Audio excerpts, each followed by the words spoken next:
Today we're going to read Cezanne and the Apple Boy. And this book is by Lawrence Anholt.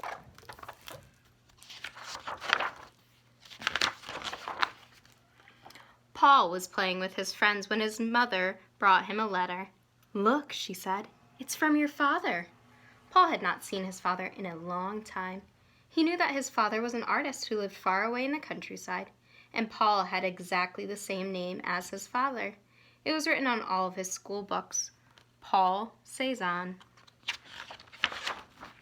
Paul read the letter.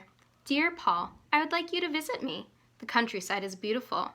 I think you are old enough to come on a painting expedition in the mountains with love from your father, Paul Cezanne." Then something fell out of the envelope. It was a train ticket. His mother packed some food in a little bag. She put him on the train and kissed him goodbye. It was a long journey, and the motion of the train put Paul to sleep. When he woke up, he saw a mountain. Paul walked out of the station and into the little town. At last he found his father's house, but there was no one at home. "I'll tell you where you'll find him," said a lady, halfway up the mountain, painting crazy pictures. So Paul stepped onto the winding path which led out of town and into the mountain. It was very hot, and the path was steep. In the shade of a tree, a donkey was munching apples. Someone was talking to himself nearby. Paul peeped around the corner. "Oh!" he shouted. High on the rocky path, he saw a man as big as a bear, who was making a wild painting. He had a shaggy beard and wild eyes. Paul ran back down the path. Paul, don't you remember me? I am Paul Cezanne, the same as you. I am your father." Cezanne was as big as the mountain, but he spoke gently. "I am very pleased to see you," he said, "but I will not shake your hand. You see, I do not like anyone touching me." Then the mountain man packed up his paints and set off along the path. "We are going on a journey right to the top of the Blue Mountains," said Cezanne. "It's a long way, but if we follow the path, we won't get lost. We haven't got much money, but look, we have plenty of apples and plenty of paints and canvases. You look after the donkey, and I'll look after you." When it grew dark, they built a fire by the little stream. "Tomorrow I will paint a picture of you," said Cezanne, "but you will have to sit as still as an apple." Then they fell asleep under the stars. When Paul woke up, Cezanne was sorting his paints. "You see, Paul," he said, "I am inventing a new kind of painting. I make everything into simple shapes. I paint houses like boxes and trees like cones. Everything has a shape." "What shape am I?" asked Paul. "You are as round as a sweet little apple." They followed the winding path through a valley and into a dusty village. The people in the cafe stared at Cezanne and laughed at his pictures. "What have you painted today?" they snorted. "A crooked house or a wobbly tree?" "You see, Paul," his father sighed, "the world doesn't understand me, and I don't understand the world. That's why I spend my time in the mountains." "And that's why you are so poor, mountain man," laughed the people in the cafe. Cezanne stood up and walked towards the door. "Just a moment," said a voice behind them. "May I see that picture?"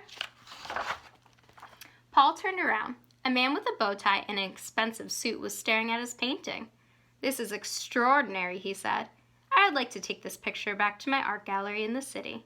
My name is Villard. I am an art dealer, and I am always looking for exciting new work."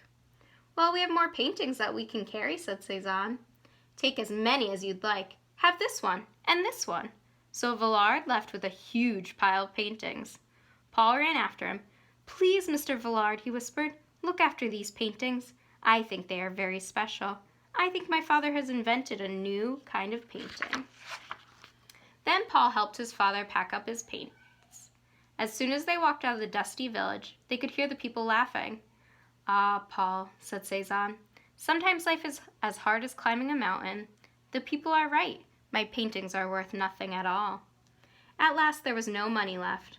"I should find a job," said Cezanne. "The trouble is, I am only good at one thing. That is painting." "I know something else you're good at," said Paul quietly. "You are good at being a father." In the distance, Paul saw a tiny man waving his arms and shouting. When he came closer, Paul could see the man was dressed in an expensive suit with a bow tie.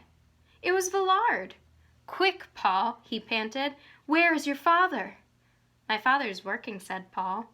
"If you want to buy a painting, you will have to talk to me." Villard laughed. "Listen," he said. "Everyone in Paris is talking about the Mountain Man. They say he has invented a new kind of painting." "Of course," said Paul. "My father is the greatest painter in the world."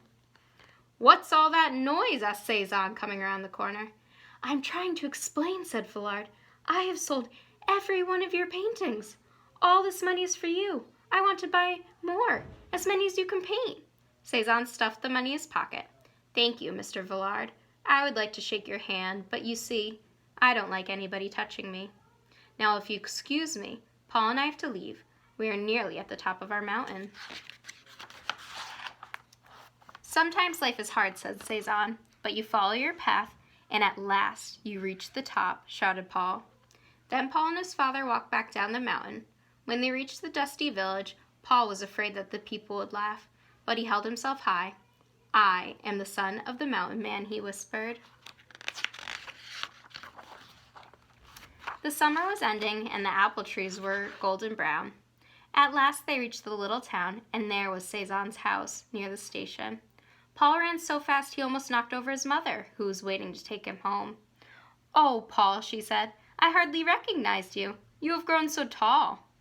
"Well, Paul," said his father, "we had a good expedition. I would like to shake your hand, but I will give you a big kiss instead," said Paul.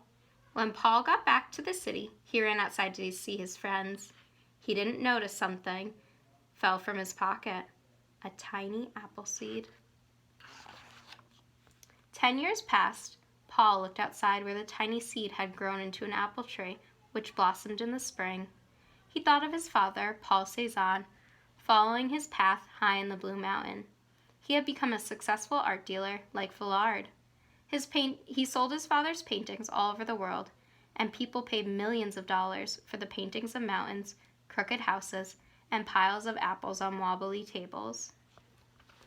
So this is a picture of Paul Cezanne. Thank you for joining us.